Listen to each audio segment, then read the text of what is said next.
നമ്മുടെ next question എന്ന് പറഞ്ഞാൽ we have 2 persons P and Q. They enter into a business. അതിൽ P 14,000 more than Q invest ചെയ്യുന്നുണ്ട്. And P invest ചെയ്യുന്നത് 8 monthsനും Q invest ചെയ്യുന്നത് 10 monthsനുമാണ്. ഇതിൽ പിയുടെ ഷെയർ എന്ന് പറഞ്ഞാൽ ക്യൂവിനേക്കാളും 400 രൂപ കൂടുതലാണ്. അതുപോലെ തന്നെ ഇവരുടെ ടോട്ടൽ പ്രോഫിറ്റ് എന്ന് പറയുന്നത് 2000 രൂപയാണെന്നും തന്നിട്ടുണ്ട്. നമുക്ക് പിയുടെ ക്യാപിറ്റൽ ഇൻവെസ്റ്റ്മെൻ്റ് ആണ് കണ്ടുപിടിക്കേണ്ടത്. സോ അതിന് ഫസ്റ്റ് ഓഫ് ഓൾ നമുക്ക് ക്യൂ ഇൻവെസ്റ്റ് ചെയ്ത് എത്രയാണെന്ന് തന്നിട്ടില്ല, അതുപോലെ തന്നെ ക്യൂവിൻ്റെ ഷെയർ എത്രയാണെന്ന് തന്നിട്ടില്ല. സോ ക്യൂ ഇൻവെസ്റ്റ് ചെയ്തത് നമുക്ക് എക്സ് ആയിട്ട് എടുക്കാം. ക്യൂ എക്സ് ആണ് ഇൻവെസ്റ്റ് ചെയ്തിട്ടുള്ളത്, അതും 10 monthsനാണ് ക്യൂ ഇൻവെസ്റ്റ് ചെയ്യുന്നത്.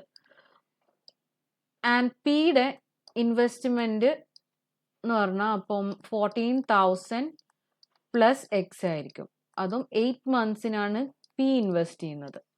ഓക്കെ, ഇനി ക്യൂവിൻ്റെ ഷെയർ എത്ര തന്നിട്ടില്ല. സോ ക്യൂവിൻ്റെ ഷെയർ നമുക്ക് ക്യൂ ആയിട്ട് തന്നെ എടുക്കാം.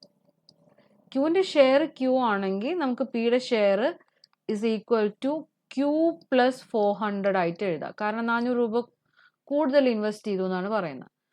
ഓക്കെ, ഇനി ഇവർ രണ്ടുപേരെയും ഷെയർ ടോട്ടൽ ആഡ് ചെയ്ത് നമുക്ക് എന്ത് കിട്ടണം? 2000 rupees കിട്ടണം. So Q plus 400 is equal to 2000. ഇനി 2Q is equal to 1600. Q is equal to ₹800 ആയിട്ട് കിട്ടും. ക്യൂവിൻ്റെ വാല്യൂ 800 ആണെങ്കിൽ നമുക്ക് പിയുടെ വാല്യൂ അതുപോലെ തന്നെ കണ്ടുപിടിക്കാം. സോ 800 പ്ലസ് 400 ആയിട്ട് വരും. So that is 1200. സോ പിയുടെ വാല്യൂ 1200 കിട്ടി. അതുപോലെ ക്യൂവിൻ്റെ ഷെയർ 800 കിട്ടി. ഇപ്പം നമുക്ക് ഷെയർ ആണ് കിട്ടിയത്. ഇവരെ ഷെയറിൻ്റെ പ്രൊപ്പോർഷനും അതുപോലെ ഇവരെ ഇൻവെസ്റ്റ്മെൻറ്റിൻ്റെ പ്രൊപ്പോർഷനും ഈക്വൽ ആയിരിക്കും.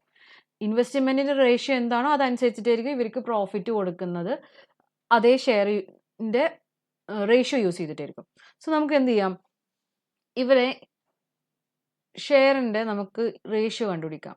സോ ഇവിടെ പി ബൈ ക്യൂ നമ്മൾ ചെയ്യുമ്പോൾ 1200/800 ആണ് കിട്ടുന്നത്. ഓക്കെ, ഈ റേഷ്യോ എന്ന് പറഞ്ഞാൽ 3:2 എന്നുള്ള റേഷ്യോ ആണ് വരുന്നത്. ഇനി ഇത് യൂസ് ചെയ്തിട്ട് നമുക്ക് എന്ത് ചെയ്യാം? ഇവരെ ടോട്ടൽ ഇൻവെസ്റ്റ്മെൻറ്റ് എങ്ങനെയാണെന്ന് കണ്ടുപിടിക്കാം.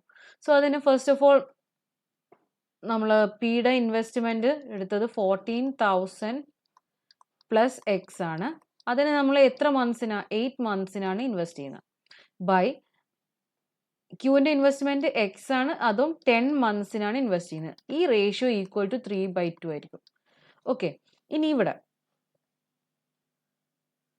So 14,000 plus X into 8 will be equal to 3/2 into 10x. Okay, ഇതിൽ 10ഉം 2ഉം ക്യാൻസൽ ചെയ്ത് നമുക്ക് ഈക്വൽ ടു 15x എന്ന് കിട്ടും. ഇവിടെ 8 into 14, okay, 14,000 into 8 plus 8x എന്നും കിട്ടും. ഇത് നമ്മൾ റീഅറേഞ്ച് ചെയ്യുമ്പോൾ നമുക്ക് ലെഫ്റ്റ് ഹാൻഡ് സൈഡിൽ we will get 7x and in the right hand side we will get 14,000 into 8. So X is equal to 14,000 into 8 divide by 7. So ഇതിൽ 14ഉം 7ഉം നമുക്ക് ക്യാൻസൽ ചെയ്താൽ we will get 2,000 into 8 which is 16,000. സോ നമ്മൾ 16,000 rupees ആണ് Q invest ചെയ്തത്. ക്യൂയുടെ investment 16,000 rupees ആണ്. നമുക്ക് ക്വസ്റ്റ്യനിൽ ചോദിച്ചിട്ടുള്ളത് പിയുടെ ഇൻവെസ്റ്റ്മെൻ്റ് ആണ്. സോ പിയുടെ ഇൻവെസ്റ്റ്മെൻറ്റ് നമുക്കറിയാം 14,000 പ്ലസ് ക്യൂവിൻ്റെ investment that is 16,000. So 14,000 plus 16,000 the answer is ₹30,000. നമുക്ക് രണ്ടും കൂടി ആഡ് ചെയ്യുമ്പോൾ we will get ₹30,000. So the option number A is our right answer.